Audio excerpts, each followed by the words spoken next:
New pain, that's a quarter of profit. I'm strapping in the longest, but a new bag makes a new mission. New pad, so I trap in a new kitchen. Sawing the dew glisten.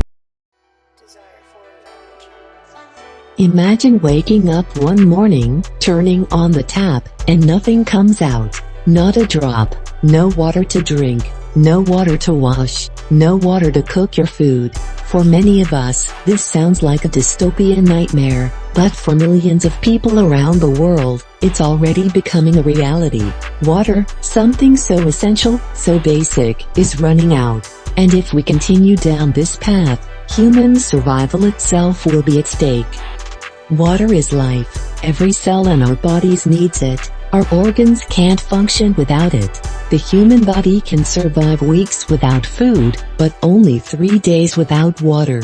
So when fresh water sources dry up or become polluted, the results are swift and deadly. Right now, over 2 billion people lack access to safe drinking water. That's about 1 in 4 people worldwide. In some regions, families walk miles each day just to collect a few liters of water, often dirty and dangerous to drink. And it's not just about drinking. Water is essential for growing food, maintaining hygiene, and preventing disease. Without water, crops fail, livestock die, and diseases like cholera and dysentery spread rapidly. Hospitals can't function, sanitation systems break down, and communities become unlivable. In conflict zones and refugee camps, water scarcity worsens existing crises. It's a threat multiplier, turning food shortages, poverty, and displacement into deadly emergencies. Climate change is making it worse. Rising temperatures cause droughts to last longer and hit harder. Glaciers, the water source for billions, are melting. Aquifers are being drained faster than they can refill. In places like Cape Town, South Africa, and Chennai, India, cities have come terrifyingly close to running completely dry. And let's not forget inequality. While some communities waste water on golf courses and decorative fountains, others have to ration every drop just to survive. This growing imbalance is already fueling tension, and could lead to water wars in the near future. We can't survive without water. It's as simple, and as urgent, as that. But this isn't a hopeless story. Conservation, technology, policy reform, and global cooperation can all help prevent the worst. The key is acting now, before the taps run dry for all of us. Close your eyes and picture a world without farms. No golden fields of wheat, no fruit-laden trees, no animals grazing. Now imagine your dinner plate, empty. This is not science fiction. It's a looming reality. As water becomes scarcer, agriculture, our most essential industry, is on the verge of collapse. And when farms fail, so does our food system. Agriculture consumes about 70% of the world's fresh water supply. It's the largest user of water by far. Every bite of food we eat depends on water, from irrigating crops to hydrating livestock. Without enough water, plants wilt, yields shrink, and animals suffer or die.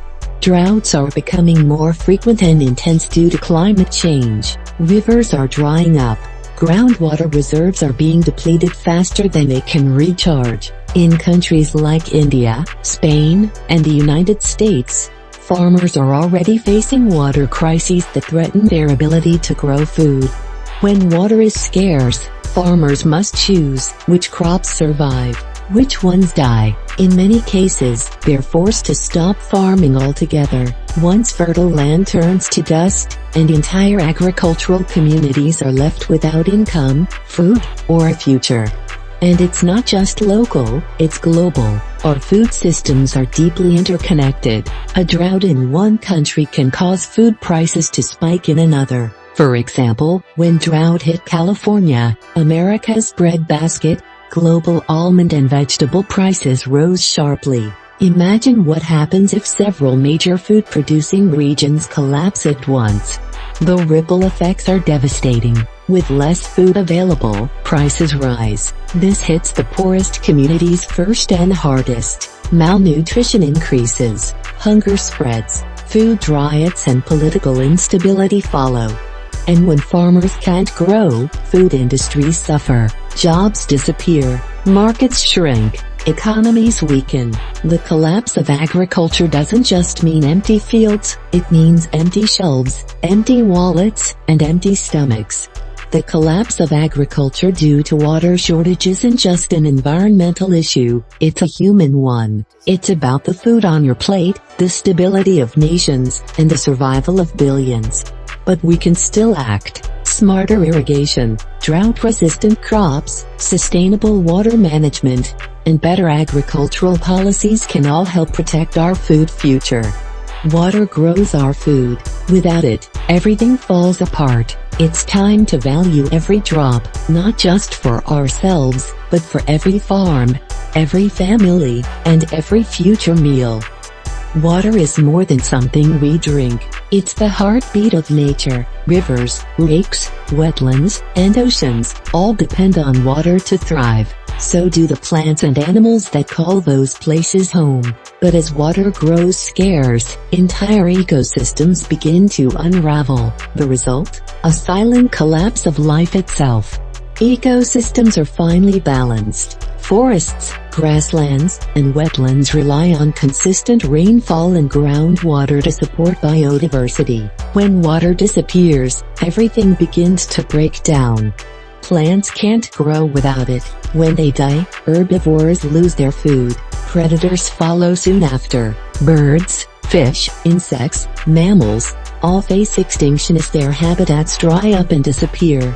Take wetlands, for example. They may seem small, but they're some of the most important ecosystems on Earth. Home to amphibians, migratory birds, and rare species. They also filter water, store carbon, and protect against floods. But wetlands are vanishing faster than any other ecosystem, mostly due to water diversion and climate change.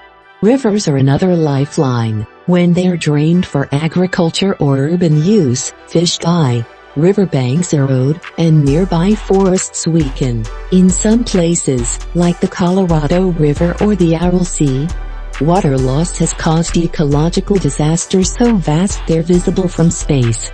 Coral reefs are also in danger. You might not think of them when you hear water shortage, but warming oceans and changing rainfall patterns disrupt freshwater flow into coastal areas. This leads to coral bleaching, algal overgrowth, and a chain reaction that affects over 1 million species. And let's not forget groundwater. When aquifers are overdrawn, it's not just humans who suffer. Trees with deep roots lose access to life-sustaining moisture. Forests begin to die back. This has already happened in parts of Australia, California, and Africa, turning lush landscapes into dry, dusty graveyards. As ecosystems collapse, so do the benefits they provide. Clean air, fertile soil, pollination, and even climate regulation all depend on healthy natural systems. Without water, we lose more than species, we lose the systems that keep Earth livable. The truth is simple, no water means no life. Ecosystems can't function without it, and when nature falls apart, we're next.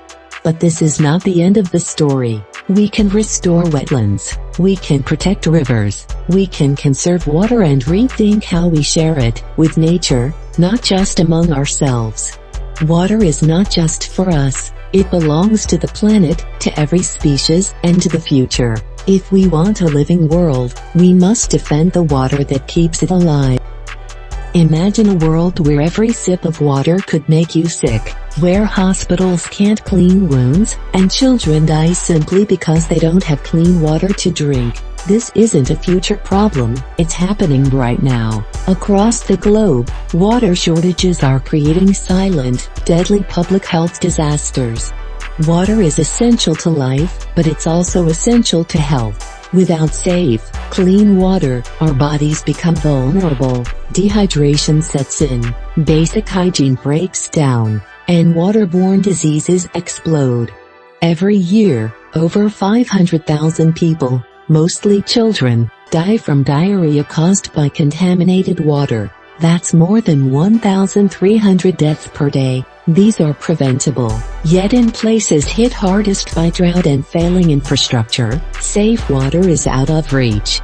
Hospitals and clinics are also suffering. In areas without running water, doctors can't sterilize equipment, nurses can't wash their hands, newborns are delivered in unsanitary conditions. What should be places of healing become places of infection.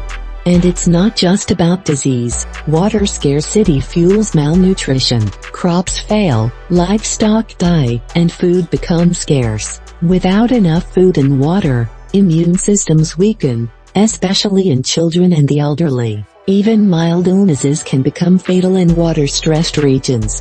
Hygiene suffers too. When people must choose between drinking and washing, sanitation is the first to go. Without hand washing, diseases like cholera, dysentery, and even COVID-19 spread more easily. In refugee camps and informal settlements, where water access is already limited, the risk multiplies. Overcrowding and poor infrastructure create the perfect breeding ground for epidemics. And let's not forget mental health. Living under constant water stress takes a toll. The daily struggle for clean water causes anxiety, trauma, and depression, especially in women and children, who often bear the burden of water collection. Public health depends on water. Without it, our most basic protections, sanitation, nutrition, infection control, fall apart. The result is not just individual illness, but a collapse of public health systems. But there is hope. Investment in clean water infrastructure, water-efficient sanitation systems, and emergency water delivery can prevent these disasters. Education and community-led hygiene programs can save lives, even where water is scarce. Clean water is not a luxury, it's a human right, and in a world facing growing water stress, protecting public health means protecting that right, for everyone, everywhere. Water is life, but in a world where fresh water is growing scarce, it's also becoming a powerful source of tension, and even war. When rivers dry up and crops fail, communities don't just suffer, they move, they fight, and the result is a rising tide of conflict and mass migration that threatens global stability. Across the world, water scarcity is turning neighbor against neighbor and country against country. As rivers shrink and aquifers dry up, competition for access intensifies. Farmers, cities, and industries all need water, but there's not enough to go around. We've already seen it happen. In parts of Africa, clashes between herders and farmers over dwindling water sources have turned violent. In the Middle East, control over rivers like the Tigris and Euphrates is becoming a geopolitical flashpoint, and in South Asia, tensions are rising between countries like India and Pakistan over shared water from the Indus River. When basic survival is at stake, diplomacy becomes harder. In the coming decades, more than 60% of the world's population will live in water-stressed regions. If we don't act, water wars could become the new normal. And when conflict strikes, or when life becomes impossible due to drought, people flee. Water shortages are already a major driver of migration. Farmers leave cracked, barren fields behind in search of a better life. Families abandon villages where wells have run dry. Entire communities move towards cities that are already struggling to support their own populations. The Syrian civil war, in part, was preceded by one of the worst droughts in the country's history, which displaced over 1 million farmers and caused urban unrest. This is just one example of how water scarcity can spark a chain reaction, from drought to migration to civil war.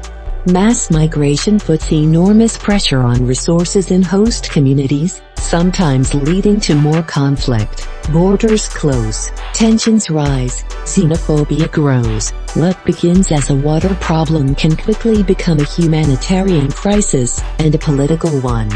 We must recognize water scarcity not just as an environmental issue, but as a threat to peace and security. Solving this crisis means investing in sustainable water management, building cooperation between countries, and preparing for climate-related displacement before it turns into disaster. Because when people have access to water, they can grow food, stay healthy, and build stable lives. But without it, they're forced to fight or flee. Water can divide us, but it can also unite us, if we choose to share it, protect it, and treat it as the lifeline it is. We often think of water as a basic need, but it's also the backbone of the global economy. Every industry, every job, every dollar of value, from agriculture to tech, depends on one thing, water. And as water becomes scarcer, the world isn't just facing a humanitarian crisis. We're staring down the collapse of economic stability as we know it.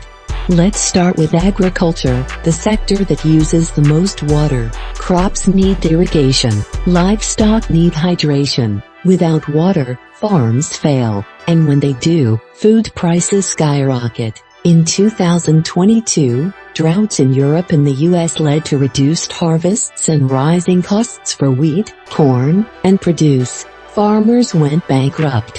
Families paid more for groceries. Entire economies felt the ripple effects. But it doesn't stop at food. Water is essential for manufacturing, energy, transportation, and technology. Think about it, factories need water to cool machinery. Power plants need it to generate electricity. Even making a single microchip takes thousands of liters of ultra-pure water. If supply chains lose access to reliable water, production slows, or stops entirely. This hits jobs hard. Workers in farming, food processing, construction, and mining. All industries vulnerable to water stress face layoffs when water runs out. In low-income countries, where economies are especially reliant on agriculture, water shortages can plunge entire regions into poverty almost overnight. Cities suffer too. When water supplies dwindle, governments must invest in emergency infrastructure. Water tankers, desalination plants, and long-distance pipelines. These are expensive, short-term solutions that drain public budgets, often at the expense of education, healthcare, and housing. Then there's the cost of inaction. The World Bank estimates that by 2050, water scarcity could cost some regions up to 6% of their GDP. That's billions, sometimes trillions, of dollars in lost productivity, trade, and development. And when businesses can't operate, investors pull out, tourism dries up, real estate values fall, insurance costs rise. Communities that once thrived around rivers, lakes, or fertile farmland face economic collapse. Water insecurity also deepens inequality.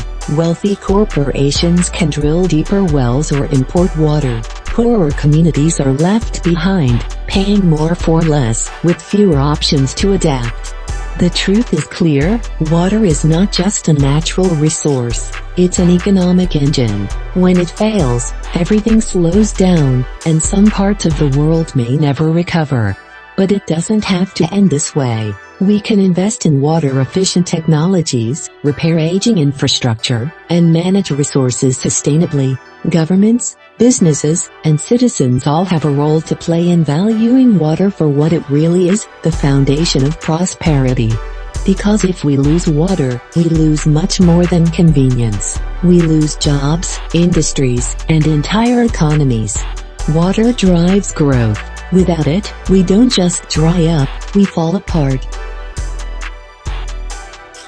If you enjoyed this video and want to see more content like this, make sure to hit that subscribe button and turn on notification bell so you never miss an upload. It helps the channel a ton and lets me know you're enjoying what I do. Also make sure to like the video and comment your opinion. Thanks for watching, and I'll see you in the next one.